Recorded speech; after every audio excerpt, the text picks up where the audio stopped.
Well, okay then. Gotta get back. Back to the past. Samurai Jack.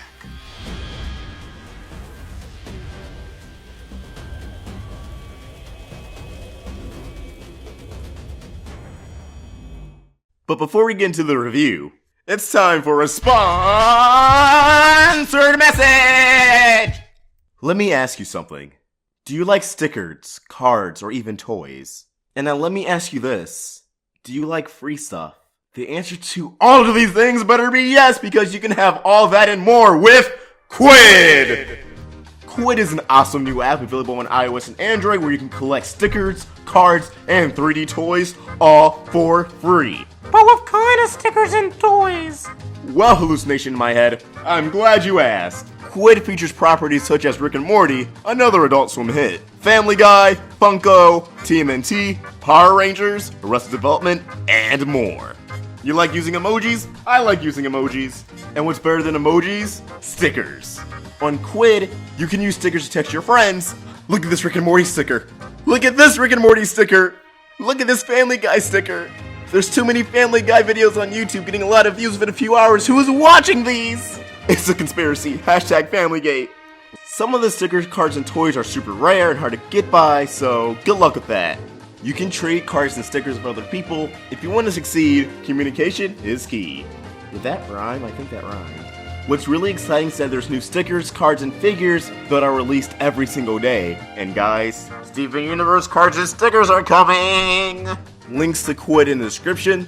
Username is OstricVox, of course. And I look forward to seeing you guys and trading cards and stickers and toys with you on there. Now back to the review. Samurai Jack, episode 55, chapter 94. If I could summarize this episode up in one word, it'd be blood. So far, blood is the show's most powerful element this season. Not just in terms of visuals, but in terms of sound design too. Whether if it's Jack flowing down a river as he bleeds out into the flow of the water, him encountering the wolf from last episode, paying a great homage to Frank Miller, or facing off the daughters of Aku, blood made all these scenes twice as powerful. But the thing is, Samurai Jack doesn't use blood to look cool or badass. The series use of blood in the season is to add impact. It doesn't spray everywhere. People aren't getting their heads chopped off, at least not yet. It flows like how it would in real life. It sounds like how it would in real life. When Jack is removing the blade from the side of his stomach, you don't have to see him force it out to know it hurts, because the sound design gives you a pretty good idea that this is more than just ripping a bandage off.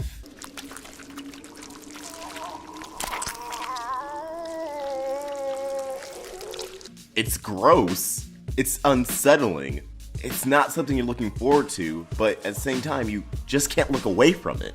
And again, perhaps it's because up until now, the series has used robot oil or alien guts to demonstrate violence. But actual human blood, coming from both Jack and his opponents, it's just so surreal. But to me, the exact moment where this show has finished its transformation from a children's show to an adult show isn't when Jack faced off against the daughters of Aku, but rather when Jack remembered his father mowing down the assassins that killed his bodyguard and was coming after him and his family. Following Jack's perspective, seeing his father, the Emperor, mow down and cut through his opponents like butter, as blood is flying everywhere, as one literally gets cut in half and blood splashes across Jack's face, as if he was at life in color.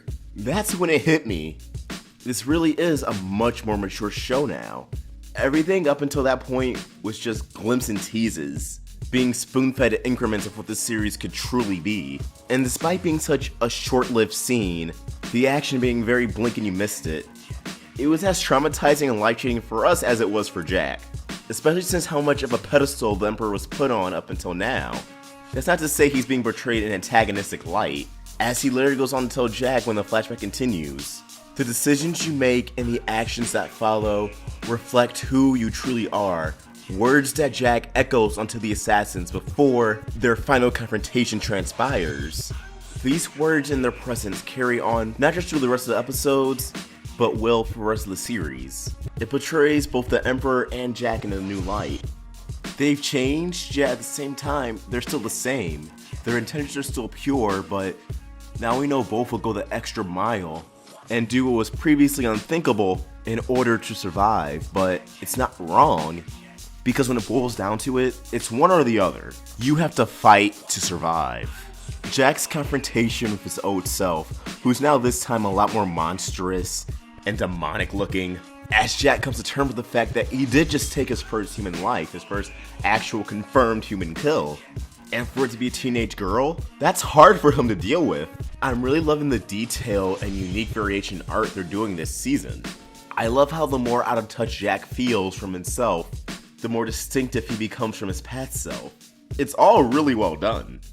The mysterious silhouette on a horse appeared again, and I'm really confused on if this is a representation of death or a representation of what Jack is afraid of becoming. Because last week, he wasn't afraid of it. He ran towards it because that's where his hiding spot was. This week, once again, he's afraid of it, avoiding it. And I feel like this is going to be a consistent theme until the end of the season, so they're not going to stop teasing us anytime soon. Something this episode is very unappreciated on so far is its use of comedy. Despite the fact that Jack is literally killing people, taking human lives, they still managed to incorporate some humor in there. The daughters of Aku not knowing what deer were and the fact they were mating, they didn't understand love. Jack catching his breath and the daughters just staring him down. And then he starts running again. I don't know if that's supposed to be suspenseful or comedic or both, but I found humor in it. At the end of the episode where Ashi's hanging on to the tree, saying how Jack's gonna die and Aku's gonna get his revenge, and then Jack just starts undoing the chains so she can fall. All the humor was really well done, and it wasn't over the top. Last week, it made sense to be over the top because it was Aku that we were dealing with. Here, it felt very natural. And that's something Gendy has always been great at. Him and his team have always incorporated humor very well on all their projects. Speaking of Ashi, she got some development in this episode. She was confused by nature, and that means she was probably intrigued by it. And of course, when she said that she'll take watch when they're looking for Jack, and then she's stargazing, she's taking advantage of her mission. She's enjoying seeing the Earth. It's becoming more and more apparent, though, building up to some kind of redemption for her to change sides. She's still the only named daughter. Actually, we did get 2 of the daughters' names in the credits. 3 actually, besides Ashi, there's Aki, Ami, and Ivy. Avi? It doesn't matter, they're dead now. The scene with Jack and the wolf was really well done, and it kind of played with audience expectations, because last week the wolf was on the offense while Jack was on the defense, and they made it seem like the wolf would die. But on the flip side, Jack's living by going on the defense. This episode, we see the wolf's alive, him and Jack nurse each other back to health, and then when Jack goes on the offense and kills all the daughters, he comes out alive, and then the tree branch snaps. But him and Ashi are definitely still alive, because obviously next episode, Jack's still alive. I'm saying the obvious here, sorry. The music in this episode was great. Seriously, Tyler Bates is doing a great job for a composer of this season's score. Half the scenes would lose their impact without that music. The subtle build up to the flashback of Jack's dad telling him about the decisions and how they reflect who people are, and then building up to a triumphant beat as Jack stands up and accepts what he has to do was great. The action was very phenomenal, Jack getting those kills. Enough people have already gawked over how amazing it was, but yeah, that was pretty fucking cool. Just kidding! I have to talk about the action this episode, it was fucking awesome! He cut that guy down! Jack fucking dominated the daughters of Aku! He just punched her and snapped her neck! That wolf really survived, what a fucking badass! They really have no sympathy for the fact that Jack just killed her sister. Ah! Okay, I'm done. Since the season is leaning more towards continuity, I really hope we see that wolf again in some kind of capacity. While I know Jack for the most part has always traveled alone, it'd be nice if the wolf and Ashi eventually became this sort of trio. The wolf sort of is like Jack's pet and a reminder of who he's become.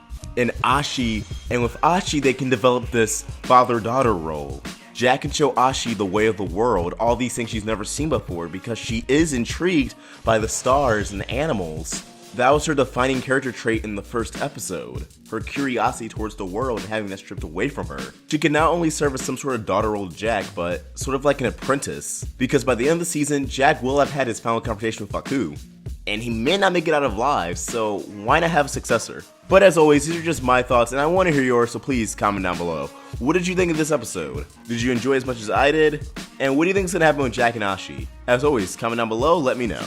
And as always, if you enjoyed this video, please like and subscribe, it really helps us out. Follow us on social media, be sure to download Quid, And don't forget, we have Roundtable Crystal Clear logos and Roundtable Black and Blue t-shirts until April 4th, 2017. Links to everything in the description down below. Vox, signing out. This video has been powered by Patreon. If you want to give us some more support, head to patreon.com/roundtablevids, become a patron, and get some awesome perks. Thanks for watching another video on the Roundtable. If you want to get more involved with our community and watch videos from Let's Talk with Tom, Voxbox, and more, click the video right here. Or if you want to get some more of the animation goodness, watch some Crystal Clear or Meeting Monday, click the video right here. And please, don't forget to subscribe.